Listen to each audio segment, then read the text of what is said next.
শুভ সকাল বন্ধুরা। দেখো সকাল সকাল এই যে তোজো যাচ্ছে স্কুল আর আমি স্কুল ছাড়তে যাচ্ছি। তোজোকে এখন শীত পড়ে গেছে হালকা হালকা, তো এখন যাচ্ছি। আর দেখো রোদও উঠেছে প্রচণ্ড, আর বেশ হেঁটে যেতে ভালোই লাগছে। তোজোকে এখন থেকে ভাবছি আমি ছাড়তে যাব, কেননা বেলা হয়ে গেছে, স্কুল মানে বেলাতে হয়ে গেছে, তো ওকে ছেড়ে একটু হেঁটে আসবো এটাই।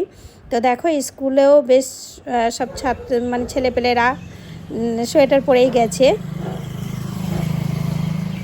মানুষকে যত দাও তত চাই, সে যাই হোক না কেন, টাকা পয়সা গাড়ি বাড়ি মানে যাই হোক না কেন। আর সময়, যেমন আজকের সময়টা তোমাদেরকে একটু বলছি।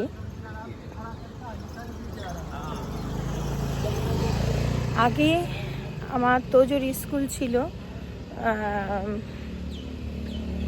7টা, মানে 7টার মধ্যে স্কুল গেটে ঢুকে যেতে হবে। হ্যাঁ, যাই হোক 7টাতে গেট একদম বন্ধ করে দেবে। তো এখন টাইম, শীত পড়েছে এই দুদিন থেকে টাইম বাড়িয়েছে 7টা 40। গাড়ি ঘোড়া যাচ্ছে তো 7টা 40। আমি একটু ব্যাক করে দেখাচ্ছি, ওই যে বাচ্চাটাকে নিয়ে চলে যাচ্ছে।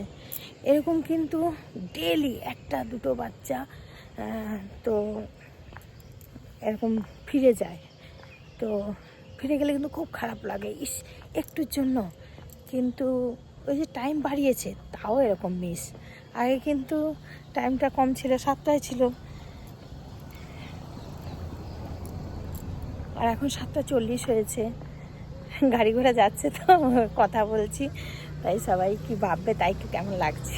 চলো যাই হোক, এটাই বলা ছিল যে সময় যতই বাড়িয়েছে, 7টা 40 হয়েছে, আগে 7টা ছিল, তো 7টা 40 তাও বাচ্চা নিয়ে ফিরে যেতে হচ্ছে। ওই যে আরেকটা বাচ্চা নিয়ে ফিরে যাচ্ছে। এটাই বলার ছিল যে মানুষকে যত দাও আরও চাই, সময়টাও যেইটুকু দিয়েছে আরও চাই। তো আমার আশা করি আজ পর্যন্ত একদিন আমি মেসেজে বুঝতে পারিনি টাইমিংটা। ওই দিন আমার মানে গেট লেগে গেছিলো, কিন্তু তখন নার্সারি বাচ্চা ছিল তোজো, তো খুলে দিয়েছিল, ছোট বাচ্চা তো। কিন্তু আর আশা মানে আর কোনো দিনও ফিরে যায়নি। একদিন আমার শুধু ড্রেস উল্টো পাল্টা পরে এসেছিলো, মানে বুধবারে অন্য ড্রেস, আমি অন্য দিনের ড্রেস পরে পাঠিয়েছিলাম। যাই হোক, এর জন্যই একটু মিস্টেক হয়েছিল।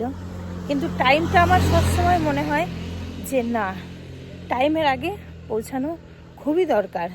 একটা গেটটা লাগিয়ে দেয়, বাচ্চাটাকে রেডি করে ঘুম থেকে তুলে যে পাঠানো হয়, তো যদি বাড়ি ফিরে যায় সারা দিনটাই মনে হয় বৃথা, তাই না?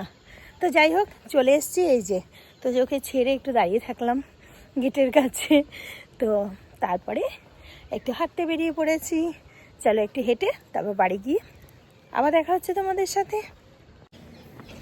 বসে আছি, তোমরা হয়তো ভাবছো যে আমি হেঁটে ক্লান্ত হয়ে বসে আছি, সেরকম কোনো ব্যাপার না, এমনি বসে আছি। মানে কি, সায়নকে বলেছি যে বাজারে ব্যাগটা নিয়ে আসতে। এই যে এটা হচ্ছে বাস স্ট্যান্ড,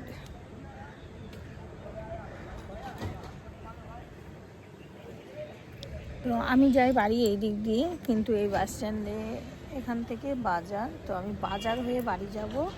তাই সায়নকে বললাম ব্যাগ নিয়ে আয়, আমি এখান থেকে কিছু বাজার করে বাড়ি যাব, কেন সায়ন থাকবে না, সায়ন দুর্গাপুর যাবে।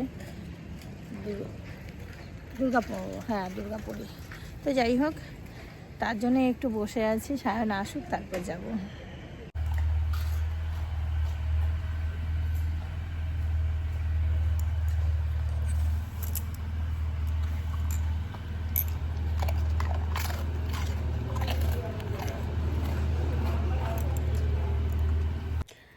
বাড়িতে এসে দেখলে জেরিকে একটু খাইয়ে নিলাম বিস্কুট, তারপর এদিকে করে নিয়েছি গরম গরম ধোয়া ওঠা ডালিয়া সবজি দিয়ে, আর ডিমের অমলেট করে নেব।